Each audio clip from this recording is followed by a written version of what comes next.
ਵਾਹਿਗੁਰੂ ਜੀ ਕਾ ਖਾਲਸਾ ਵਾਹਿਗੁਰੂ ਜੀ ਕੀ ਫਤਿਹ। ਸੋ ਗੁਰਮੁਖ ਪਿਆਰਿਓ, ਜੋ ਸਤਿਗੁਰਾਂ ਜੀਆਂ ਨੇ ਅਪਾਰ ਕਿਰਪਾ ਕੀਤੀ ਹੈ ਆਪਣੇ ਸਾਰਿਆਂ ਦੇ ਉੱਪਰ, ਆਪਾਂ ਸੰਗਤ ਰੂਪ ਵਿੱਚ ਇਕੱਠੇ ਹੋ ਕੇ ਸਾਹਿਬ ਸ੍ਰੀ ਗੁਰੂ ਗ੍ਰੰਥ ਸਾਹਿਬ ਮਹਾਰਾਜ ਜੀ ਦੀ ਬਾਣੀ ਤੋਂ ਜੋ ਸਾਡੇ ਮਾਨਸ ਜਾਮੇ ਦਾ ਮਨੋਰਥ ਹੈ ਉਹ ਆਪਾਂ ਸਿੱਖ ਰਹੇ ਹਾਂ ਕਿ ਸਤਿਗੁਰਾਂ ਨੇ ਸਾਡੇ ਉੱਪਰ ਅਪਾਰ ਕਿਰਪਾ ਕਰਕੇ ਸਾਨੂੰ ਜੋ ਇਹ ਮਨੁੱਖਾ ਸਰੀਰ ਦੇ ਕੇ ਸੰਸਾਰ ਦੇ ਵਿੱਚ ਭੇਜਿਆ ਹੈ ਆਪਣਾ ਮਿਲਾਪ ਕਰਨ ਵਾਸਤੇ। ਤੇ ਸਤਿਗੁਰੂ ਸਾਹਿਬ ਸ੍ਰੀ ਗੁਰੂ ਗ੍ਰੰਥ ਸਾਹਿਬ ਮਹਾਰਾਜ ਜੀ ਦੀ ਬਾਣੀ ਦੇ ਵਿੱਚ ਸਾਨੂੰ ਭਗਤਾਂ ਨੇ, ਮਹਾਂਪੁਰਸ਼ਾਂ ਨੇ, ਗੁਰੂ ਸਾਹਿਬਾਨਾਂ ਨੇ ਇਹ ਸਮਝਾਇਆ ਕਿ ਅਸੀਂ ਉਸ ਮਾਲਕ ਨਿਰੰਕਾਰ ਨੂੰ ਕਿਵੇਂ ਮਿਲ ਸਕਦੇ ਹਾਂ, ਕਿਉਂਕਿ ਉਹ ਮਾਲਕ ਸਤਿਗੁਰੂ ਸੱਚੇ ਪਾਤਸ਼ਾਹ ਸਮਝਾਉਂਦੇ ਆ ਕਿ ਉਹ ਜ਼ਿਆਦਾ ਦੂਰ ਨਹੀਂ, ਕਹਿਰ ਵਿਦਾਸ ਹੱਥ ਪੈ ਨੇੜੇ ਸਹਿਜੇ ਹੋਈ ਸੋ ਹੋਈ। ਉਹ ਮਾਲਕ ਨਿਰਾਕਾਰ ਸਾਡੇ ਹੱਥਾਂ ਤੋਂ ਵੀ ਨੇੜੇ ਆ, ਸਵਾਸ ਵੀ ਸਾਨੂੰ ਦੇ ਰਿਹਾ, ਪਰ ਸਾਨੂੰ ਦਿਖ ਨਹੀਂ ਰਿਹਾ ਕਿ ਉਹ ਮਾਲਕ ਹੈ ਕਿੱਥੇ। ਅਸੀਂ ਗੁਰਬਾਣੀ ਗੁਰੂ ਗ੍ਰੰਥ ਸਾਹਿਬ ਜੀ ਦੁਆਰਾ ਪੜ੍ਹ ਵੀ ਰਹੇ ਹਾਂ ਕਿ ਬਹੁਤ ਨੇੜੇ ਆ, ਲੇਕਿਨ ਦਿਖਦਾ ਨਹੀਂ। ਅੱਜ ਦੇ ਪਾਵਨ ਬਚਨ ਵਿੱਚ ਤੀਸਰੇ ਪਾਤਸ਼ਾਹ ਸਾਹਿਬ ਸ੍ਰੀ ਗੁਰੂ ਅਮਰਦਾਸ ਜੀ ਮਹਾਰਾਜ ਸਾਨੂੰ ਇਹ ਸਮਝਾਉਣਾ ਕਰਦੇ ਨੇ ਅੱਜ ਦੇ ਪਾਵਨ ਬਚਨਾਂ ਵਿੱਚ। ਮਹਾਰਾਜ ਕਹਿੰਦੇ ਜਿਹੜਾ ਸੰਸਾਰ ਹੈ ਇਹ ਆਵਾਗਾਉਣ ਦਾ ਗੇੜ ਆ। ਆਵਾਗਾਉਣ ਦਾ ਮਤਲਬ ਹੁੰਦਾ ਕਿ ਜੀਵ ਆਉਂਦਾ ਰਹਿੰਦਾ ਤੇ ਸੰਸਾਰ ਤੋਂ ਜਾਂਦਾ ਰਹਿੰਦਾ। 84 ਲੱਖ ਜੂਨਾਂ ਵੀ ਭੋਗਦਾ ਜੀਵ, ਕਈ ਯੁੱਗ ਇੱਥੇ ਫਿਰਦਾ ਰਹਿੰਦਾ। ਜਿਸ ਨੂੰ ਸਤਿਗੁਰੂ ਗੁਰਬਾਣੀ ਵਿੱਚ ਆਪਾਂ ਨੂੰ ਗਿਆਨ ਬਖਸ਼ਿਸ਼ ਕਰਦੇ ਨੇ, ਫਿਰਤ ਬਹੁਤੇ ਯੁੱਗ ਹਾਰਿਓ ਮਾਨਸ ਦੇਹ ਲਈ। ਮਹਾਰਾਜ ਕਹਿੰਦੇ ਆ ਮਨੁੱਖਾ ਦੇਹੀ ਮਿਲੀ ਆ, ਕਈ ਸੰਸਾਰ ਵਿੱਚ ਯੁੱਗ ਫਿਰਦੇ ਰਹੇ ਆਪਾਂ। ਹੁਣ ਇਹ ਮਾਨਸ ਦੇਹੀ ਮਿਲੀ ਕਾਹਦੇ ਵਾਸਤੇ? ਮਹਾਰਾਜ ਆਪਾਂ ਨੂੰ ਗਿਆਨ ਬਖਸ਼ਿਸ਼ ਕਰਦੇ ਆ, ਨਾਨਕ ਕਹਿਤ ਮਿਲਨ ਕੀ ਬਰੀਆ। ਬਰੀਏ ਦਾ ਭਾਵ ਵਾਰੀ। ਮਹਾਰਾਜ ਕਹਿੰਦੇ ਉਸ ਮਾਲਕ ਨਿਰੰਕਾਰ ਨੂੰ ਮਿਲਣ ਦੀ ਇੱਕ ਵਾਰੀ ਮਿਲੀ ਆ, ਸਿਮਰਤ ਕਹਾ ਨਹੀਂ। ਤੇ ਨਾਲ ਇਹ ਵੀ ਪੁੱਛਿਆ, ਕਹਿੰਦੇ ਫਿਰ ਤੁਸੀਂ ਸਿਮਰਨ ਨਹੀਂ ਕਰਦੇ ਜੇ ਤੁਸੀਂ ਮਾਲਕ ਨੂੰ ਮਿਲਣ ਵਾਸਤੇ ਆਏ ਹੋ। ਹੁਣ ਸਾਨੂੰ ਗੁਰਬਾਣੀ ਵਿੱਚ ਰੋਜ਼ ਸਮਝਾਇਆ ਜਾਂਦਾ ਕਿ ਭਈ ਪ੍ਰਾਪਤ ਮਨੁੱਖ ਦੇ ਹੁਰੀਆ ਗੋਬਿੰਦ ਮਿਲਣ ਕੀ ਇਹ ਤੇਰੀ ਬਰੀਆ। ਕਿ ਇੱਕ ਵਾਰੀ ਮਿਲੀ ਉਸ ਮਾਲਕ ਨਿਰੰਕਾਰ ਨੂੰ ਮਿਲਣ ਵਾਸਤੇ। ਤੇ ਨਾਲ ਸਮਝਾਇਆ ਅਵਰ ਕਾਜ ਤੇਰੇ ਕਿਤੇ ਨਾ ਕਾਮ, ਮਿਲ ਸਾਧ ਸੰਗਤ ਭਜ ਕੇਵਲ ਨਾਮ। ਅਵਰ ਕਾਜ ਤੋਂ ਭਾਵ ਹੈ ਕਿ ਜਿਹੜੇ ਸਰੀਰ ਦੇ ਕੰਮ ਆ ਉਹਨਾਂ ਬਾਰੇ ਨਹੀਂ ਆਖਿਆ ਕਿ ਜੋ ਤੂੰ ਸਰੀਰਕ ਰੂਪ ਵਿੱਚ ਕਰਮ ਕਰਦਾ ਹੈ ਉਹ ਤੇਰੇ ਕਿਸੇ ਕੰਮ ਨਹੀਂ ਆਉਣੇ। ਇੱਥੇ ਮਹਾਰਾਜ ਗੁਰਬਾਣੀ ਦੁਆਰਾ ਇਹ ਸਮਝਾਉਣਾ ਕਰਦੇ ਕਿ ਜੋ ਮਨ ਕਰਮ ਕਰਦਾ ਹੈ ਪੰਜਾਂ ਦੇ ਵਸ ਵਿੱਚ ਹੋ ਕੇ, ਕਾਮ ਕ੍ਰੋਧ ਲੋਭ ਮੋਹ ਹੰਕਾਰ ਦੇ ਵਸ ਵਿੱਚ ਹੋ ਕੇ ਜੋ ਮਨ ਕਰਮ ਕਰਦਾ ਹੈ, ਮਨ ਨੂੰ ਸਮਝਾ ਰਹੇ ਕਿ ਉਹ ਕੰਮ ਮਨਾ ਤੇਰੇ ਕਿਸੇ ਵੀ ਕੰਮ ਨਹੀਂ ਆਉਣੇ। ਕਾਮ ਦੀ ਪੂਰਤੀ, ਕ੍ਰੋਧ ਲੋਭ ਮੋਹ ਹੰਕਾਰ, ਨਿੰਦਿਆ ਚੁਗਲੀ ਈਰਖਾ ਬੈਰ ਵਿਰੋਧ ਦੁਬਦਾ। ਤੇ ਮਹਾਰਾਜ ਫਿਰ ਸਮਝਾ ਵੀ ਦਿੱਤਾ, ਦੇਖੋ ਐਸੇ ਸਤਿਗੁਰੂ ਨਿਰੰਕਾਰ ਸਾਡੇ ਪਿਤਾ ਨੇ ਕਿ ਜੇ ਬੱਚੇ ਨੂੰ ਝਿੜਕ ਮਾਰਦੇ ਤੇ ਸਮਝਾਉਂਦੇ ਵੀ ਨਾਲੋਂ ਨਾਲ ਹੀ ਆ। ਕਹਿੰਦੇ ਪੁੱਤ ਦੂਜੇ ਕੰਮ ਤੇਰੇ ਕਿਸੇ ਕੰਮ ਨਹੀਂ, ਅਵਰ ਕਾਜ ਤੇਰੇ ਕਿਤੇ ਨਾ ਕਾਮ। ਤੇ ਫਿਰ ਪਿਆਰ ਨਾਲ ਸਮਝਾ ਵੀ ਦਿੱਤਾ ਕਿ ਮਿਲ ਸਾਧ ਸੰਗਤ ਭਜ ਕੇਵਲ ਨਾਮ। ਕਿ ਐਸੇ ਗੁਰਮੁਖਾਂ ਦੀ, ਐਸੇ ਸੰਤਾਂ, ਐਸੇ ਸਾਧੂਆਂ ਦੀ ਸੰਗਤ ਵਿੱਚ ਜਾ ਜਿੱਥੇ ਸਾਨੂੰ ਨਾਮ ਦਾ, ਉਸ ਨਿਰੰਕਾਰ ਦੇ ਮੁਖ ਦੀ ਆਵਾਜ਼ ਅਨਹਦ ਦਾ ਭੇਦ ਦਿੱਤਾ ਜਾ ਰਿਹਾ ਗੁਰਬਾਣੀ ਦੁਆਰਾ। ਇੱਥੇ ਵੀ ਸਤਿਗੁਰੂ ਗੁਰੂ ਅਮਰਦਾਸ ਪਾਤਸ਼ਾਹ ਮਹਾਰਾਜ ਸਾਨੂੰ ਸਮਝਾਉਂਦੇ ਆ। ਮਹਾਰਾਜ ਕਹਿੰਦੇ ਵੀ ਜੋ ਮਨ ਸੰਸਾਰ ਦੇ ਕਰਮ ਕਰਦਾ ਹੈ, ਫੁਰਨੇ ਵਿਚਾਰਾਂ ਦੇ ਕਰਮ ਕਰਦਾ ਹੈ, ਮਹਾਰਾਜ ਕਹਿੰਦੇ ਆ ਕਿ ਉਹ ਸਭ ਝੂਠ ਹੈ। ਤੇ ਜਦੋਂ ਇਹ ਅਭਿਆਸ ਕਰਦਾ ਹੈ, ਸਿਮਰਨ ਕਰਦਾ ਹੈ, ਨਾਮ ਜਪਦਾ ਹੈ, ਇਹ ਸੱਚ ਦੀ ਕਮਾਈ ਕਰ ਰਿਹਾ। ਜਿਵੇਂ ਸਾਰੇ ਆਪਾਂ ਦਿਹਾੜੀ ਲਾਉਣ ਵਾਸਤੇ ਜਾਂਦੇ ਆ, ਕੰਮ ਕਰਨ ਵਾਸਤੇ ਜਾਂਦੇ, ਉਹ ਸਰੀਰਕ ਦਿਹਾੜੀ ਹੁੰਦੀ ਆ। ਹੁਣ ਸਰੀਰ ਦੀ ਦਿਹਾੜੀ ਤੇ ਆਪਾਂ ਸਾਰੇ ਲਾਉਂਦੇ ਆ, ਪਰ ਆਪਾਂ ਕਦੀ ਵੀ ਮਨ ਦੀ ਦਿਹਾੜੀ ਨਹੀਂ ਲਾਈ। ਸਤਿਗੁਰੂ ਗੁਰਬਾਣੀ 'ਚ ਤਾਂ ਹੀ ਸਮਝਾਉਣਾ ਕਰਦੇ ਆ ਕਿ ਮਨ ਦੀ ਦਿਹਾੜੀ ਕੀ ਹੁੰਦੀ ਆ। ਕਹਿੰਦੇ ਹਰ ਹਰ ਨਿਤ ਜਪਿਓ ਜੀਓ, ਲਾਹਾ ਖੱਟਿਓ ਦਿਹਾੜੀ। ਕਿ ਤੁਸੀਂ ਰੋਜ਼ ਹੀ ਉਸ ਮਾਲਕ ਨਿਰੰਕਾਰ ਨੂੰ ਯਾਦ ਕਰੋ, ਅਭਿਆਸ ਕਰੋ, ਸਿਮਰਨ ਕਰੋ ਤੇ ਮਨ ਦੀ ਦਿਹਾੜੀ ਲਾਓ।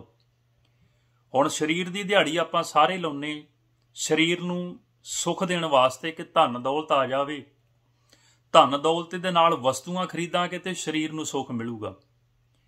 ਤੇ ਮਹਾਰਾਜ ਕਹਿੰਦੇ ਜਿਸ ਸਰੀਰ ਨੇ ਸਾਥ ਛੱਡ ਜਾਣਾ, ਤੁਸੀਂ ਉਹਦੇ ਸੁੱਖ ਵਾਸਤੇ ਤਾਂ ਕਮਾਈ ਕਰਦੇ ਹੋ, ਪਰ ਜਿਸ ਮਨ ਨੇ ਸਰੀਰ ਨੂੰ ਛੱਡ ਕੇ ਉਸ ਮਾਲਕ ਨਿਰੰਕਾਰ ਦੇ ਕੋਲ ਜਾਣਾ, ਕਦੀ ਮਨ ਦੀ ਦਿਹਾੜੀ ਲਾਈ?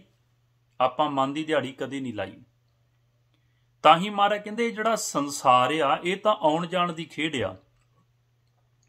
ਸਤਿਗੁਰੂ ਤਾਂ ਹੀ ਪਾਵਨ ਬਚਨਾਂ ਵਿੱਚ ਸਮਝਾਉਂਦੇ, ਇਹ ਮਨ ਮੇਰਿਆ ਆਵਾ ਗੌਣ ਸੰਸਾਰ ਹੈ, ਅੰਤ ਸੱਚ ਨਬੇੜਾ ਰਾਮ। ਮਹਾਰਾਜ ਕਹਿੰਦੇ ਅੰਤ ਸਮੇਂ ਸੱਚ ਦਾ ਭਾਵ ਹੈ ਉਹ ਮਾਲਕ ਨਿਰਾਕਾਰ ਪ੍ਰਕਾਸ਼ ਰੂਪ ਪਰਮਾਤਮਾ, ਅਨਹਦ ਪਰਮਾਤਮਾ, ਜਿਹੜਾ ਸਾਨੂੰ ਸਵਾਸ ਦੇ ਕੇ ਸਾਡੇ ਨੇਤਰਾਂ ਦੇ ਸਾਹਮਣੇ ਸਾਨੂੰ ਜਿੰਦਾ ਰੱਖ ਰਿਹਾ। ਤੇ ਪਾਤਸ਼ਾਹ ਗੁਰਬਾਣੀ ਦੇ ਪਾਵਨ ਬਚਨਾਂ ਵਿੱਚ ਸਾਨੂੰ ਇਹੀ ਬਾਰ-ਬਾਰ ਸਮਝਾਉਂਦੇ ਨੇ। ਮਹਾਰਾਜ ਅੱਗੇ ਸਮਝਾ ਰਹੇ, ਕਹਿੰਦੇ ਆਪੇ ਸੱਚਾ ਬਖਸ਼ ਲਏ, ਫਿਰ ਹੋਏ ਨਾ ਫੇਰਾ ਰਾਮ। ਹੁਣ ਸਾਨੂੰ ਇਹ ਤਾਂ ਪਤਾ ਹੈ ਕਿ ਅਸੀਂ ਬਹੁਤ ਯੁੱਗ ਫਿਰ ਕੇ ਸੰਸਾਰ ਦੇ ਵਿੱਚ ਆਏ ਹਾਂ, ਤੇ ਫਿਰਦੇ ਕਿੱਥੇ ਰਹੇ, ਕਿਹੜੀਆਂ ਜੂਨਾਂ ਦੇ ਵਿੱਚ ਫਿਰਦੇ ਰਹੇ। ਗੁਰੂ ਅਰਜਨ ਦੇਵ ਪਾਤਸ਼ਾਹ ਮਹਾਰਾਜ ਉਹ ਸਾਰਾ ਆਪਾਂ ਨੂੰ ਗੁਰਬਾਣੀ ਦੁਆਰਾ ਭੇਜਦੇ ਰਹੇ। ਮਹਾਰਾਜ ਗੁਰਬਾਣੀ ਸਮਝਾਉਣਾ ਕਰਦੇ, ਕਈ ਜਨਮ ਭਏ ਕੀਟ ਪਤੰਗਾ, ਕਈ ਜਨਮ ਗਜ ਮੀਨ ਕੁਰੰਗਾ, ਕਈ ਜਨਮ ਪੰਖੀ ਸਰਪ ਹੋਇਓ, ਕਈ ਜਨਮ ਹੈਵਰ ਬ੍ਰਿਖ ਜੋਇਓ। ਇੱਥੇ ਵੀ ਅਖੀਰ ਵਿੱਚ ਇਹੋ ਗੱਲ ਆਖ ਦਿੱਤੀ ਕਿ ਮਿਲ ਜਗਦੀਸ਼ ਮਿਲਣ ਕੀ ਬਰੀਆ, ਚਿਰੰਕਾਲ ਇਹ ਦੇ ਸੰਜਰੀਆ। ਕਿ ਚਿਰਾਂ ਪਿੱਛੋਂ ਤੈਨੂੰ ਮਾਨਸ ਜਾਮਾ ਮਿਲਿਆ, ਇਹ ਸਰੀਰ ਮਿਲਿਆ ਉਸ ਮਾਲਕ ਨਿਰਾਕਾਰ ਨੂੰ ਮਿਲਣ ਵਾਸਤੇ। ਤੇ ਮਹਾਰਾਜ ਆਪਾਂ ਨੂੰ ਇਹੀ ਗੁਰਬਾਣੀ ਦੇ ਪਾਵਨ ਬਚਨਾਂ ਵਿੱਚ ਸਮਝਾਉਂਦੇ ਕਿ ਹੁਣ ਸਾਡਾ ਮਨ ਜਿਹੜਾ ਹੈ ਉਹ ਪਾਪ ਕਰਦਾ ਹੈ, ਔਗਣ ਕਰਦਾ ਹੈ। ਹੁਣ ਆਪੇ ਔਗਣ ਕਰਕੇ ਤੇ ਆਪੇ ਮਾਲਕ ਦੇ ਅੱਗੇ ਜਾ ਕੇ ਫਿਰ ਤਰਲੇ ਮਾਰਦਾ ਕਿ ਮੈਨੂੰ ਬਖਸ਼ ਲਓ। ਲੇਕਿਨ ਜਿੰਨਾ ਚਿਰ ਮਾਲਕ ਦੀ ਕਿਰਪਾ ਰਹਿਮਤ ਨਹੀਂ, ਮਨ ਬਖਸ਼ਿਆ ਨਹੀਂ ਜਾਂਦਾ। ਜਿੰਨਾ ਮਰਜ਼ੀ ਅਸੀਂ ਨੀਵੇਂ ਹੋ ਲਈਏ, ਜਿੰਨਾ ਮਰਜ਼ੀ ਅਸੀਂ ਨਿਮਾਣੇ ਬਣ ਜਾਈਏ, ਲੇਕਿਨ ਇੱਕ ਦਿਨ ਦੇ ਨਿਮਾਣੇ ਬਣਿਆ 24 ਘੰਟਿਆਂ ਵਿੱਚੋਂ 1 ਘੰਟੇ ਦੇ ਨਿਮਾਣੇ ਬਣਿਆ, ਬਾਕੀ 23 ਘੰਟੇ ਜੋ ਮਨ ਕਰਮ ਕਮਾਉਂਦਾ ਹੈ ਉਹ ਕਿਵੇਂ ਨਿਬੜ ਜਾਣਗੇ। ਤਾਂ ਹੀ ਤਾਂ ਆਪਾਂ ਜੇ ਸਤਿਗੁਰੂ ਨੂੰ ਪੁੱਛੀਏ ਕਿ ਸਤਿਗੁਰੂ ਕਿੰਨਾ ਕੁ ਸਾਨੂੰ ਉਸ ਮਾਲਕ ਨੂੰ ਯਾਦ ਕਰਨਾ ਚਾਹੀਦਾ, ਕਿੰਨਾ ਕੁ ਸਿਮਰਨ ਕਰੀਏ, ਕਿੰਨਾ ਕੁ ਨਾਮ ਜਪੀਏ, ਕਿੰਨਾ ਕੁ ਉਹਨੂੰ ਚਿੱਤ ਵਿੱਚ ਰੱਖੀਏ। ਤੇ ਮਹਾਰਾਜ ਗੁਰਬਾਣੀ 'ਚ ਕਹਿੰਦੇ ਜਿੰਨੇ ਤੁਹਾਨੂੰ ਸਵਾਸ ਆ ਰਹੇ, ਕੀ ਉਹ ਤੁਹਾਨੂੰ ਸਵਾਸ ਦੇਣੇ ਬੰਦ ਕਰਤੇ? ਨਹੀਂ, ਆ ਰਹੇ। ਤਾਂ ਹੀ ਮਹਾਰਾਜ ਪਾਵਨ ਬਚਨਾਂ ਸਮਝਾਉਂਦੇ, ਜੇਤੇ ਸਾਸ ਗਿਰਾਸ ਮਨ ਲੇਤਾ, ਤੇਤੇ ਹੀ ਗੁਣ ਗਾਈਐ। ਮਹਾਰਾਜ ਕਹਿੰਦੇ ਜਿੰਨੇ ਉਹ ਮਾਲਕ ਨਿਰਾਕਾਰ ਤੁਹਾਨੂੰ ਸਵਾਸ ਦੇ ਰਿਹਾ, ਤੁਸੀਂ ਓਨੇ ਹੀ ਉਸ ਮਾਲਕ ਦੇ ਗੁਣ ਗਾਓ। ਕਿਉਂਕਿ ਨਬੇੜਾ ਇਸ ਧਨ ਦਾ ਹੋਣਾ ਜਿਹੜਾ ਤੁਹਾਨੂੰ ਦਿੱਤਾ ਜਾ ਰਿਹਾ, ਮੁੱਖ ਦੇ ਵਿੱਚ ਤੁਹਾਡੇ ਪਾਇਆ ਜਾ ਰਿਹਾ, ਜਿਸ ਨੂੰ ਸਵਾਸਾਂ ਦਾ ਧਨ ਆਖ ਦਿੰਦੇ ਆਪਾਂ। ਹੁਣ ਸੰਸਾਰ ਦੇ ਵਿੱਚ ਸਾਨੂੰ ਸਰੀਰ ਦੇ ਕੇ ਭੇਜਿਆ ਕਿ ਇਹਨਾਂ ਸਵਾਸਾਂ ਦੇ ਧਨ ਦੇ ਬਦਲੇ ਤੁਸੀਂ ਨਾਮ ਦਾ ਧਨ ਖੱਟਣਾ। ਹੁਣ ਮਹਾਰਾਜ ਕਹਿੰਦੇ ਕਿ ਨਾਮ ਦਾ ਧਨ ਅਸੀਂ ਖੱਟਦੇ ਨਹੀਂ, ਤੇ ਇਸ ਸਵਾਸਾਂ ਦੇ ਧਨ ਨੂੰ ਸੰਸਾਰ ਦੇ ਵਿੱਚ ਨਿੰਦਿਆ, ਚੁਗਲੀ, ਈਰਖਾ, ਬੈਰ ਵਿਰੋਧ, ਦੁਬਦਾ, ਹਉਮੈ, ਹੰਕਾਰ ਦੇ ਵਿੱਚ ਹੀ ਗਵਾਈ ਜਾ ਰਹੇ ਹਾਂ। ਕਿੰਨਾ ਕੀਮਤੀ ਧਨ। ਇੱਕ ਅਸਲੀ ਸਵਾਸ ਜਿਹੜਾ ਨਾ ਉਹ ਲੱਖਾਂ ਕਰੋੜਾਂ ਦੀ ਕੀ ਸਾਰੇ ਸੰਸਾਰ ਦੀ ਦੌਲਤ ਦੇ ਕੇ ਵੀ ਆਪਾਂ ਨੂੰ ਮੁੱਲ ਨਹੀਂ ਮਿਲ ਸਕਦਾ, ਜਿਹੜਾ ਅਸਲੀ ਸਵਾਸ ਆ। ਨਕਲੀ ਸਵਾਸ ਆਕਸੀਜਨ ਲੈਣ ਵਾਸਤੇ ਆਪਾਂ ਤਰਲੋ ਮੱਛੀ ਹੁੰਦੇ ਆ ਕਿ ਸਾਡੇ ਕੋਲ ਬਹੁਤ ਧਨ ਦੌਲਤ ਲੈ ਲਓ, ਲੇਕਿਨ ਸਾਨੂੰ ਬਚਾ ਲਓ, ਸਾਨੂੰ ਸਵਾਸ ਦਿਓ। ਤੇ ਜਿਹੜਾ ਮਾਲਕ ਅਸਲੀ ਸਵਾਸ ਦੇ ਰਿਹਾ ਆਪਾਂ ਨੂੰ, ਗੁਰਬਾਣੀ ਵਿੱਚ ਇਹ ਗਿਆਨ ਬਖਸ਼ਿਸ਼ ਕਰ ਰਹੇ ਨੇ ਮਹਾਰਾਜ ਗੁਰਬਾਣੀ ਦੇ ਵਿੱਚ। ਮਹਾਰਾਜ ਕਹਿੰਦੇ ਫਿਰ ਉਸ ਚੀਜ਼ ਦੀ ਕਦਰ ਕੋਈ ਨਹੀਂ ਆਪਾਂ ਨੂੰ, ਕਿ ਆਪਾਂ ਨੂੰ ਸਵਾਸ ਦੇ ਕੇ ਕੌਣ ਜਿੰਦਾ ਰੱਖ ਰਿਹਾ। ਸਤਿਗੁਰ ਆਪਾਂ ਨੂੰ ਗੁਰਬਾਣੀ ਦੁਆਰਾ ਇਹੀ ਗਿਆਨ ਬਖਸ਼ਿਸ਼ ਕਰਦੇ ਨੇ ਮਹਾਰਾਜ ਕਿ ਜਿੰਨਾ ਚਿਰ ਆਪਾਂ ਉਸ ਨਿਰਾਕਾਰ, ਉਸ ਵਾਹਿਗੁਰੂ ਪਰਮਾਤਮਾ ਨੂੰ ਅਰਮਾਨ। ਸੋ ਮਹਾਰਾਜ ਆਪਾਂ ਨੂੰ ਫਿਰ ਗਿਆਨ ਬਖਸ਼ਿਸ਼ ਕੀਤਾ। ਸਤਿਗੁਰਾਂ ਇਹ ਸਮਝਾਇਆ, ਮਹਾਰਾਜ ਕਹਿੰਦੇ ਆ ਕਿ ਅਸੀਂ ਹੁਣ ਜਿਹੜਾ ਸਾਡਾ ਮਨ ਹੈ ਉਹ ਔਗਣ ਕਰਦਾ ਹੈ। ਸਾਨੂੰ ਸਮਝ ਨਹੀਂ ਕਿ ਅੰਦਰੇ ਅੰਦਰ ਜਿਹੜਾ ਸਾਡਾ ਮਨ ਔਗਣ ਕਿਵੇਂ ਕਰ ਰਿਹਾ। ਹੁਣ ਭਾਵੇਂ ਅਸੀਂ ਕਿਸੇ ਤੀਰਥ ਸਥਾਨ ਤੇ ਵੀ ਬੈਠੇ ਹਾਂ, ਕਿਸੇ ਵੀ ਜਗ੍ਹਾ ਤੇ ਬੈਠੇ ਹਾਂ, ਮਹਾਰਾਜ ਕਹਿੰਦੇ ਮੁਖ ਤੋਂ ਭਾਵੇਂ ਅਸੀਂ ਲਿਵ ਜੋੜ ਕੇ ਬੈਠੇ, ਲੇਕਿਨ ਜਿਹੜਾ ਮਨ ਹੈ ਉਹ ਕਦੀ ਵੀ ਚੁੱਪ ਨਹੀਂ ਕਰਦਾ। ਤਾਂ ਹੀ ਪਾਤਸ਼ਾਹ ਸਾਨੂੰ ਗੁਰਬਾਣੀ 'ਚ ਗਿਆਨ ਬਖਸ਼ਿਸ਼ ਕਰਦੇ, ਚੁੱਪੈ ਚੁੱਪ ਨਾ ਹੋਵਈ ਜੇ ਲਾਏ ਰਹਾਂ ਲਿਵ ਤਾਰ। ਕਿ ਮੁਖ ਤੋਂ ਅਸੀਂ ਲਿਵ ਜੋੜ ਕੇ ਬਹਿ ਗਏ, ਲੇਕਿਨ ਜਿਹੜਾ ਮਨ ਹੈ ਉਹ ਵਿਚਾਰਾਂ ਰੂਪੀ, ਫੁਰਨਿਆਂ ਰੂਪੀ ਫਿਰ ਵੀ ਬੋਲੀ ਜਾ ਰਿਹਾ ਹੈ। ਕਿਸੇ ਨਾਲ ਈਰਖਾ ਕਰ ਰਿਹਾ, ਕਿਸੇ ਨਾਲ ਅੰਦਰ ਬੈਠਾ ਦੁਬਦਾ ਕਰ ਰਿਹਾ, ਕਿਸੇ ਦੇ ਨਾਲ ਵੈਰ ਵਿਰੋਧ ਕਰ ਰਿਹਾ। ਮਹਾਰਾਜ ਕਹਿੰਦੇ ਉਹ ਦੁਬਦਾ ਵੈਰ ਵਿਰੋਧ ਨਹੀਂ ਛੱਡਦਾ। ਹੁਣ ਸਤਿਗੁਰੂ ਗੁਰਬਾਣੀ 'ਚ ਇਹੋ ਤਾਂ ਗਿਆਨ ਬਖਸ਼ਿਸ਼ ਕਰਦੇ ਨੇ। ਮਹਾਰਾਜ ਤਾਈਓ ਸਮਝਾਉਂਦੇ, ਹਮ ਅਵਗੁਣ ਭਰੇ ਏਕ ਗੁਣ ਨਾਹੀ, ਅੰਮ੍ਰਿਤ ਛਾੜ ਬਿਖੈ ਬਿਖ ਖਾਹੀ। ਮਾਇਆ ਮੋਹ ਭਰਮ ਭੈ ਭੂਲੇ, ਸੁਤ ਦਾ ਰਾਸਿਓਂ ਪ੍ਰੀਤ ਲਗਾਈ। ਮਹਾਰਾਜ ਕਹਿੰਦੇ ਕਿ ਮਨ ਔਗਣ ਕਰਦਾ ਹੈ ਤੇ ਬਖਸ਼ਣਾ ਕਿੰਨੇ ਹੈ? ਸਤਿਗੁਰੂ ਗੁਰਬਾਣੀ ਦੁਆਰਾ ਗਿਆਨ ਬਖਸ਼ਿਸ਼ ਕਰਦੇ ਨੇ ਕਿ ਆਪਾਂ ਉਸ ਮਾਲਕ ਨਿਰੰਕਾਰ ਅੱਗੇ ਜੋਦੜੀ ਕਰਨੀ ਹੈ ਕਿ ਜਿਵੇਂ ਇੱਕ ਮਾਂ ਆਪਣੇ ਬੱਚੇ ਦੇ ਗੁਨਾਹ, ਉਹ ਕਿੰਨੇ ਵੀ ਗੁਨਾਹ ਕਰਦਾ ਹੈ, ਕਿੰਨੇ ਵੀ ਉਹਦਾ ਬੱਚਾ ਸੰਸਾਰ ਦੇ ਵਿੱਚ ਸਾਰੀ ਉਮਰ ਭਾਵੇਂ ਕੋਈ ਵੀ ਮਾੜੇ ਕਰਮ ਕਰਦਾ, ਲੇਕਿਨ ਮਾਂ ਦਾ ਪਿਆਰ ਇਦਾਂ ਦਾ ਹੁੰਦਾ ਕਿ ਮਾਂ ਆਪਣੇ ਬੱਚੇ ਦੇ ਗੁਨਾਹ ਜਿਹੜੇ ਆ ਉਹ ਕਦੀ ਵੀ ਯਾਦ ਨਹੀਂ ਰੱਖਦੀ।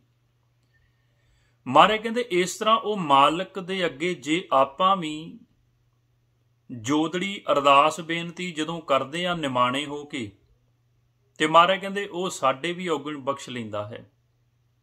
ਸਤਿਗੁਰੂ ਗੁਰਬਾਣੀ ਵਿੱਚ ਆਪਾਂ ਨੂੰ ਗਿਆਨ ਬਖਸ਼ਿਸ਼ ਕਰਦੇ ਨੇ ਕਿ ਸੁਤ ਅਪਰਾਧ ਕਰਤ ਹੈ ਜੇਤੇ, ਸੁਤ ਦਾ ਭਾਵ ਹੈ ਬੱਚਾ, ਜਨਨੀ ਚੀਤ ਨ ਰਾਖਸ ਤੇਤੇ, ਕਿ ਮਾਂ ਇਹਨਾਂ ਦੇ ਵਿੱਚੋਂ ਕਿਸੇ ਨੂੰ ਵੀ ਯਾਦ ਨਹੀਂ ਰੱਖਦੀ।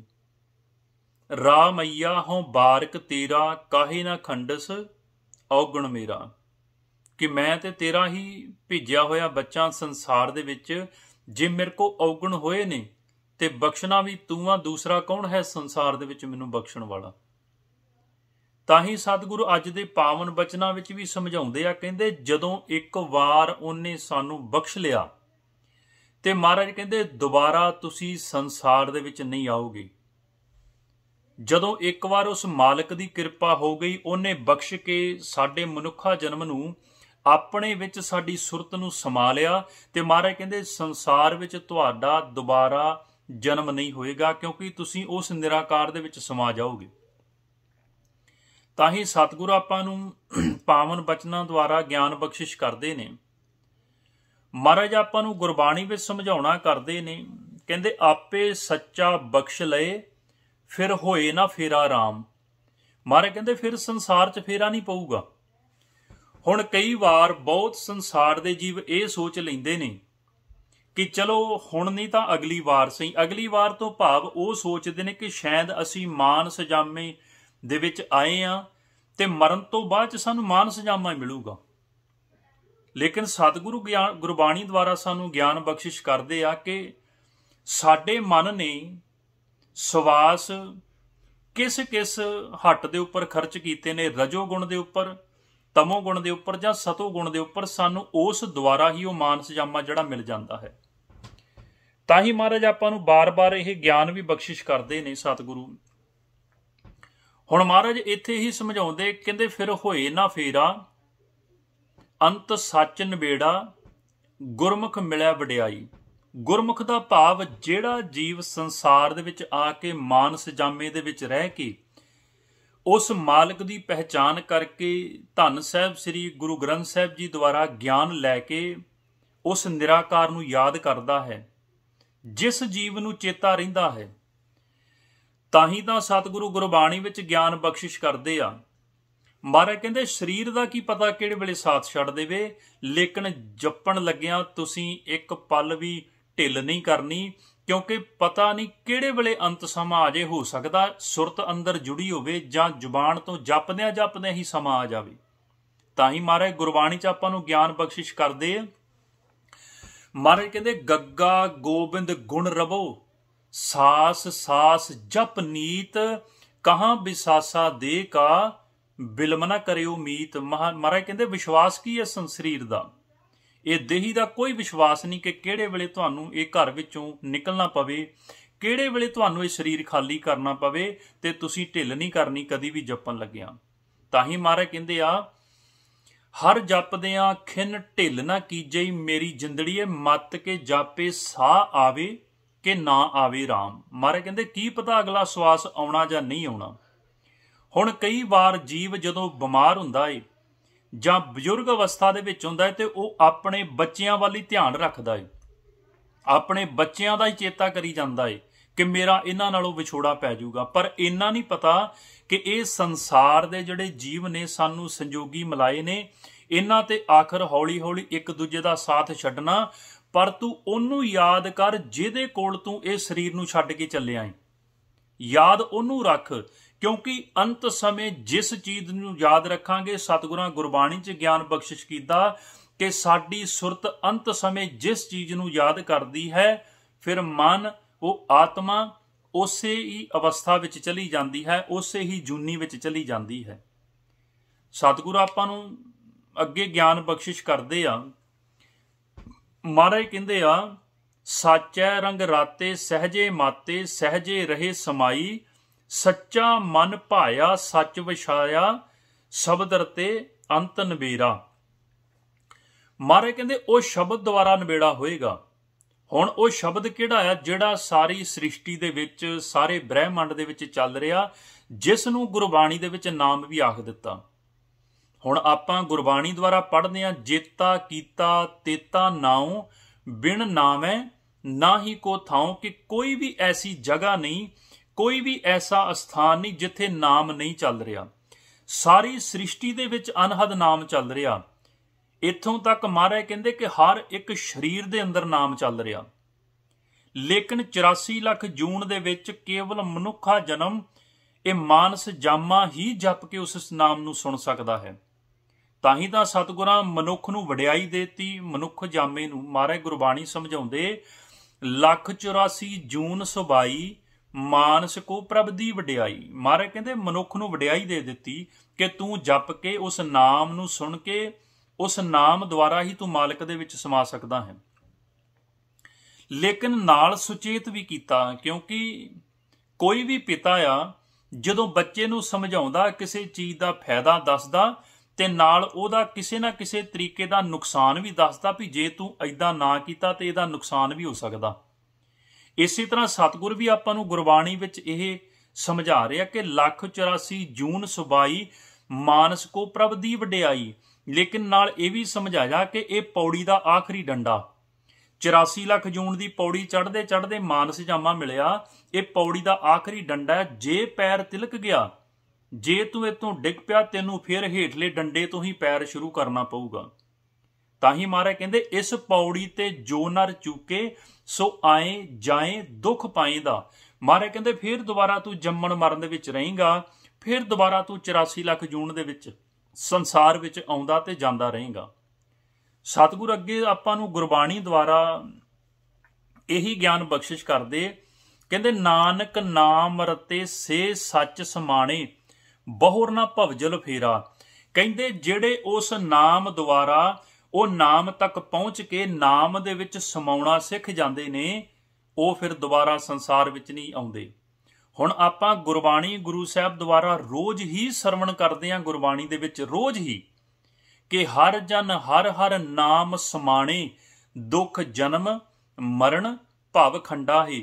ਮਹਾਰਾਜ ਕਹਿੰਦੇ ਸਾਰੀ ਸ੍ਰਿਸ਼ਟੀ ਨੂੰ ਦੁੱਖ ਲੱਗਾ ਹੋਇਆ, ਸਾਰੇ ਸੰਸਾਰ ਨੂੰ ਜੰਮਣ ਤੇ ਮਰਨ ਦਾ, ਲੇਕਿਨ ਜੰਮਣ ਤੇ ਮਰਨ ਦਾ ਦੁੱਖ ਤਾਂ ਖੰਡਨ ਹੋ ਸਕਦਾ ਏ ਜਦੋਂ ਤੂੰ ਨਾਮ ਸੁਣ ਕੇ ਨਾਮ ਦੇ ਵਿੱਚ ਸਮਾਉਣਾ ਸਿੱਖ ਲਿਆ। ਇੱਕ ਹੁੰਦਾ ਨਾਮ ਸੁਣਨਾ, ਲੇਕਿਨ ਅਜੇ ਤੇ ਆਪਾਂ ਬੰਦਗੀ ਸ਼ੁਰੂ ਨਹੀਂ ਕੀਤੀ, ਅਜੇ ਤੇ ਆਪਾਂ ਜਪਣਾ ਹੀ ਨਹੀਂ ਸ਼ੁਰੂ ਕੀਤਾ, ਅਜੇ ਤੇ ਆਪਾਂ ਸਿਮਰਨ ਅਭਿਆਸ ਦੀ ਸ਼ੁਰੂਆਤ ਹੀ ਨਹੀਂ ਕੀਤੀ। ਅਸੀਂ ਕੀ ਕਰਦੇ ਹਾਂ? ਅਸੀਂ ਗੁਰਬਾਣੀ ਪੜ੍ਹਦੇ ਹਾਂ। ਗੁਰਬਾਣੀ ਪੜ੍ਹੀ, ਗੁਰਬਾਣੀ ਗੁਰੂ ਸਾਹਿਬ ਨਮਸਕਾਰ ਕਰਕੇ ਅਰਦਾਸ ਕਰਕੇ ਤੇ ਮਹਾਰਾਜ ਨੂੰ ਸੁੱਖ ਆਸਣ ਕਰਾ ਦਿੱਤਾ, ਜਾਂ ਗੁਟਕਾ ਸਾਹਿਬ ਤੋਂ ਗੁਰਬਾਣੀ ਪੜ੍ਹ ਕੇ ਆਪਾਂ ਰੱਖ ਦਿੱਤੀ। ਜਦੋਂ ਗੁਰਬਾਣੀ ਪੜ੍ਹ ਰਹੇ ਹੁੰਦੇ ਆ, ਇਹਦਾ ਮਤਲਬ ਕਿ ਅਸੀਂ ਮਾਲਕ ਕੋਲੋਂ ਪੁੱਛ ਰਹੇ ਹੁੰਦੇ ਆ ਕਿ ਉਹ ਮਾਲਕ ਨਿਰੰਕਾਰ ਦਾ ਐਡਰੈਸ ਦੱਸੋ। ਅਸੀਂ ਪੁੱਛ ਰਹੇ ਹੁੰਦੇ ਆ ਤੇ ਪਾਤਸ਼ਾਹ ਕਹਿੰਦੇ ਆ ਕਿ ਪੁੱਛਦਾ ਤੇ ਹੈ ਰੋਜ਼ ਗੁਰਬਾਣੀ ਦੁਆਰਾ, ਲੇਕਿਨ ਸੁਰਤ ਨੇ ਕਦੀ ਪੈਰ ਗਾਂ ਤੁਰਿਆ ਹੀ ਨਹੀਂ, ਗਾਂ ਅੱਗੇ ਪੈਰ ਪੁੱਟਿਆ ਹੀ ਨਹੀਂ। ਤੇ ਮਹਾਰਾਜ ਕਹਿੰਦੇ ਇਹਦਾ ਮਤਲਬ ਤੂੰ ਸਿਰਫ ਗੁਰੂ ਗ੍ਰੰਥ ਸਾਹਿਬ ਜੀ ਨਾਲ ਗੱਲਾਂ ਕਰ ਰਿਹਾ, ਗੱਲਾਂ ਬਾਤਾਂ ਨਾਲ ਅੱਗੇ ਨਹੀਂ ਜਾਇਆ ਜਾਣਾ।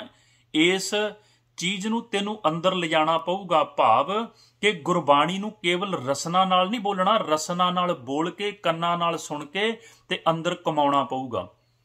ਤਾਂ ਹੀ ਪਾਤਸ਼ਾਹ ਰੋਜ਼ ਗੁਰਬਾਣੀ ਵਿੱਚ ਆਪਾਂ ਨੂੰ ਗਿਆਨ ਬਖਸ਼ਿਸ਼ ਕਰਦੇ ਆ। ਪੂਸ਼ਤ ਪਦਤ ਮਾਰਗ ਨਾ ਧਾਰੇ ਪੱਗ, ਪ੍ਰੀਤਮ ਕੇ ਦੇਸ ਕੈਸੇ ਬਾਤਨ ਸੇ ਜਾਈ ਹੈ। ਕਹਿੰਦੇ ਪੁੱਛ ਵੀ ਰਿਹਾ ਐਡਰੈਸ ਗੁਰਬਾਣੀ ਦੁਆਰਾ ਕਿ ਕਿਵੇਂ ਮਾਲਕ ਨੂੰ ਮਿਲਾਂ, ਲੇਕਿਨ ਤੁਰ ਨਹੀਂ ਰਿਹਾ। ਕਿਵੇਂ? ਜਿਵੇਂ ਆਪਾਂ ਗੁਟਕਾ ਸਾਹਿਬ ਪੜ੍ਹ ਕੇ ਗੁਰੂ ਘਰ ਜਾ ਕੇ ਵੀ ਆਪਾਂ ਗੁਰੂ ਗ੍ਰੰਥ ਸਾਹਿਬ ਜੀਆਂ ਨੂੰ ਸੁਣਾਉਂਦੇ ਆ ਕਿ ਸਿਮਰੋ ਸਿਮਰ ਸਿਮਰ ਸੁਖ ਪਾਵੋ, ਕੱਲ ਕਲੇਸ਼ ਤਨ ਮਾਹੇ ਮਟਾਵੋ। ਹੁਣ ਆਪਾਂ ਸਿਮਰਨ ਬਾਰੇ ਗੁਰੂ ਨੂੰ ਸੁਣਾ ਰਹੇ ਹਾਂ, ਲੇਕਿਨ ਗੁਰੂ ਨੂੰ ਸਿਮਰਨ ਕਰਨ ਦੀ ਲੋੜ ਨਹੀਂ। ਸਿਮਰਨ ਕਰਨ ਦੀ ਲੋੜ ਸਾਨੂੰ ਆ। ਉਹ ਸਾਡੇ ਵਾਸਤੇ ਲਿਖਿਆ ਕਿ ਜੇ ਤੁਸੀਂ ਸੁੱਖ ਲੈਣਾ ਤੇ ਤੁਹਾਨੂੰ ਸਿਮਰਨ ਕਰਨਾ ਪਊ। ਸੁੱਖ ਕਿਹੜਾ? ਇਸ ਸੰਸਾਰ ਵਿੱਚ ਵੀ ਸੁੱਖ, ਵਿਚਾਰਾਂ ਦੀ ਮਾਇਆ ਤੋਂ ਰਹਿਤ ਰਹਿਣ ਵਾਸਤੇ। ਤੇ ਜਦੋਂ ਇਹ ਸੰਸਾਰ ਨੂੰ ਛੱਡ ਕੇ ਜਾਣਾ, ਅਗਲੇ ਪਾਸੇ ਵੀ ਸੁੱਖ। ਕਿਉਂਕਿ ਕੋਈ ਇਹ ਨਾ ਸਮਝੇ ਕਿ ਮੈਂ ਆਜ਼ਾਦ ਘੁੰਮਦਾ, ਹਰ ਇੱਕ ਮਾਇਆ ਦੀ ਗਰਭ ਦੇ ਜੂਨ ਵਿੱਚ ਫਸੇ ਹੋਏ ਨੇ। ਹੁਣ ਅਸੀਂ ਮਾਤਾ ਦੀ ਗਰਭ ਚੋਂ ਨਿਕਲ ਆਉਂਦੇ ਹਾਂ, ਲੇਕਿਨ ਇੱਕ ਗਰਭ ਚੋਂ ਨਿਕਲ ਕੇ ਸਾਨੂੰ ਦੂਜੀ ਗਰਭ ਦੇ ਵਿੱਚ ਪਾ ਦਿੱਤਾ ਜਾਂਦਾ। ਭਾਵ ਕਿ ਇੱਕ ਕੁੱਖ ਚੋਂ ਨਿਕਲੇ, ਦੂਜੀ ਕੁੱਖ ਦੇ ਵਿੱਚ ਆਪਾਂ ਆ ਗਏ। ਦੂਜੀ ਕੁੱਖ ਕਿਹੜੀ? ਆ ਮਾਇਆ ਦੀ, ਵਿਚਾਰਾਂ ਫੁਰਨਿਆਂ ਦੀ। ਤਾਂ ਹੀ ਤਾਂ ਸਤਿਗੁਰਾਂ ਸਾਨੂੰ ਗੁਰਬਾਣੀ ਵਿੱਚ ਗਿਆਨ ਦਿੱਤਾ ਸੀ ਕਿ ਜਦੋਂ ਤੂੰ ਮਾਤਾ ਦੀ ਗਰਭ ਦੇ ਵਿੱਚ ਪੁੱਠਾ ਲਟਕਦਾ ਸੀ, ਉੱਥੇ ਜਠਰ ਅਗਨੀ ਸੀ, ਉੱਥੇ ਪਾਣੀ ਸੀ ਥੱਲੇ ਤੇਰੇ, ਲੇਕਿਨ ਉੱਥੇ ਤੇਰੀ ਰੱਖਿਆ ਮਾਲਕ ਨੇ ਕੀਤੀ। ਤੇ ਕੀਤੀ ਕਿਵੇਂ? ਉੱਥੇ ਫਿਰ ਸਤਿਗੁਰਾਂ ਗੁਰਬਾਣੀ ਸਮਝਾਇਆ ਕਿ ਮਾਤ ਗਰਭ ਮਹਿ ਆਪਨ ਸਿਮਰਨ ਦੇ, ਤਹ ਤੁਮ ਰਾਖਣ ਹਾਰੇ। ਕਿ ਆਪਣਾ ਸਿਮਰਨ ਦੇ ਕੇ ਮਾਲਕ ਨੇ ਸਾਡੀ ਉੱਥੇ ਰੱਖਿਆ ਕੀਤੀ। ਹੁਣ ਜੇ ਆਪਾਂ ਇੱਕ ਗੱਲ ਦੇਖੀਏ ਕਿ ਮਾਤਾ ਦੀ ਗਰਭ ਦੇ ਵਿੱਚ ਤੇ ਸਾਡਾ ਮੁਖ ਵੀ ਬੰਦ ਹੁੰਦਾ, 9 ਦਰਵਾਜ਼ੇ ਤੇ ਬੰਦ ਹੁੰਦੇ, ਫਿਰ ਸਿਮਰਨ ਕਿਵੇਂ ਹੋਇਆ? ਸਤਿਗੁਰੂ ਗੁਰਬਾਣੀ ਸਮਝਾਉਂਦੇ ਕਿ ਮਾਲਕ ਨੇ ਆਪ ਸਿਮਰਨ ਕੀਤਾ। ਹਰ ਇੱਕ ਬੱਚਾ ਜਦੋਂ ਮਾਤਾ ਦੀ ਗਰਭ ਵਿੱਚ ਹੁੰਦਾ, ਉਹ ਮਾਲਕ ਦੇ ਅਨਹਦ ਨਾਮ ਨੂੰ ਸੁਣ ਕੇ, ਕਿਉਂਕਿ ਮਾਲਕ ਦੀ ਆਵਾਜ਼ ਅਨਹਦ ਆ, ਉਹ ਅਨਹਦ ਨਾਮ ਦੁਆਰਾ ਹੀ ਮਾਤਾ ਦੀ ਗਰਭ ਦੇ ਵਿੱਚ ਜਿਉਂਦਾ ਰਹਿੰਦਾ, ਉਹਦੀ ਰੱਖਿਆ ਹੁੰਦੀ ਆ। ਤਾਂ ਹੀ ਤਾਂ ਆਪਾਂ ਗੁਰਬਾਣੀ 'ਚ ਪੜ੍ਹਦੇ ਹਾਂ ਕਿ ਜਿੱਥੇ ਕੋਈ ਵੀ ਜੀਵ ਨਹੀਂ ਹੁੰਦਾ, ਨਾ ਲਾਗੇ ਭੈਣ ਭਰਾ ਹੁੰਦਾ, ਨਾ ਲਾਗੇ ਮਾਤਾ ਪਿਤਾ ਹੁੰਦੀ ਆ, ਨਾ ਲਾਗੇ ਰਿਸ਼ਤੇਦਾਰ ਦੋਸਤ ਮਿੱਤਰ ਹੁੰਦੇ ਨੇ, ਫਿਰ ਉੱਥੇ ਰੱਖਿਆ ਕੌਣ ਕਰਦਾ? ਤਿੱਥੇ ਤੂੰ ਸਮਰੱਥ, ਜਿੱਥੇ ਕੋਈ ਨਹੀਂ ਉੱਥੇ ਤੇਰੀ ਰੱਖ। ਕਿੱਥੇ ਜੀ? ਮਾਰੇ ਕਹਿੰਦੇ ਅਗਨੀ ਉਦਰ ਮਾਹੀ, ਕਿ ਮਾਤਾ ਦੀ ਗਰਭ ਦੇ ਵਿੱਚ ਵੀ ਤੂੰ ਸਾਡੀ ਰੱਖਿਆ ਕੀਤੀ। ਆਪਣੀ ਕਿਰਪਾ ਦੁਆਰਾ ਤੂੰ ਸਾਨੂੰ ਆਪਣੇ ਨਾਮ ਦੇ ਨਾਲ ਜੋੜੀ ਰੱਖਿਆ। ਤਾਂ ਹੀ ਤਾਂ ਸਤਿਗੁਰਾਂ ਗੁਰਬਾਣੀ ਵਿੱਚ ਸਮਝਾਇਆ ਕਿ ਜਿਵੇਂ ਮਾਤਾ ਦੀ ਗਰਭ ਦੇ ਵਿੱਚ ਤੂੰ ਮੇਰੇ ਨਾਮ ਦੇ ਨਾਲ ਜੁੜਿਆ ਰਿਹਾ, ਮੇਰੇ ਹੁਕਮ ਦੇ ਵਿੱਚ ਰਿਹਾ, ਇਸੇ ਤਰੀਕੇ ਨਾਲ ਇੱਕ ਗਰਭ ਚੋਂ ਜਦੋਂ ਤੂੰ ਨਿਕਲੇਗਾ, ਮਾਤਾ ਦੀ ਗਰਭ ਚੋਂ ਬਾਹਰ ਨਿਕਲੇਗਾ, ਤੇ ਸੰਸਾਰ ਦੀ ਕਾਲ ਦੀ ਮਾਇਆ ਦੀ ਗਰਭ ਦੇ ਵਿੱਚ ਤੈਨੂੰ ਪਾ ਦਿੱਤਾ ਜਾਊਗਾ। ਭਾਵ ਕਿ ਇੱਕ ਕੁੱਖ ਚੋਂ ਨਿਕਲਿਆ, ਮਾਇਆ ਦੀ ਕੁੱਖ ਦੇ ਵਿੱਚ ਪਾ ਦਿੱਤਾ। ਹੁਣ ਉਸ ਕੁੱਖ ਦੇ ਵਿੱਚ ਮਾਲਕ ਦਾ ਨਾਮ ਸੁਣਦਾ ਸੀ ਮਨ, ਤੇ ਬਚਾ ਸੀ। ਕੀ ਆਪਾਂ ਇਸ ਮਾਇਆ ਦੀ ਗਰਭ ਦੇ ਵਿੱਚ ਆ ਕੇ ਕਦੀ ਨਾਮ ਸੁਣਿਆ ਅੰਦਰੋਂ? ਨਹੀਂ, ਕਿਉਂਕਿ ਸਤਿਗੁਰਾਂ ਤੇ ਸਾਨੂੰ ਸਮਝਾਇਆ ਸੀ ਕਿ ਜਿੱਦਾਂ ਦੀ ਅੱਗ ਮਾਇਆ ਮਾਤਾ ਦੀ ਗਰਭ ਵਿੱਚ ਸੀ, ਉਦਾਂ ਦੀ ਇਹ ਮਾਇਆ ਦੀ ਗਰਭ ਦੀ ਵੀ ਅੱਗ ਆ। ਜੈਸੀ ਅਗਨ ਉਦਰ ਮੈਂ, ਤੈਸੀ ਬਾਹਰ ਮਾਇਆ, ਮਾਇਆ ਅਗਨ ਸਭ ਇੱਕੋ ਜਹੀ, ਕਰਤੇ ਖੇਲ ਰਚਾਇਆ। ਇਹ ਮਾਲਕ ਦਾ ਆਪਣਾ ਖੇਡ ਆ। ਲੇਕਿਨ ਸਾਨੂੰ ਸੁਚੇਤ ਵੀ ਕੀਤਾ ਸੀ ਕਿ ਤੂੰ ਸੰਸਾਰ ਦੇ ਜਾ ਕੇ ਜਦੋਂ ਅਭਿਆਸ ਕਰ ਕਰਕੇ, ਸਿਮਰਨ ਕਰਕੇ ਉਸ ਨਾਮ ਨੂੰ ਸੁਣਨਾ ਸ਼ੁਰੂ ਕਰ ਦਿੱਤਾ, ਫਿਰ ਸੰਸਾਰ ਦੇ ਵਿੱਚ ਜਿਹੜੀ ਮਾਇਆ ਦੀ ਅਗਨ ਆ, ਮਾਇਆ ਕਿਵੇਂ, ਅਗਨ ਕਿਵੇਂ?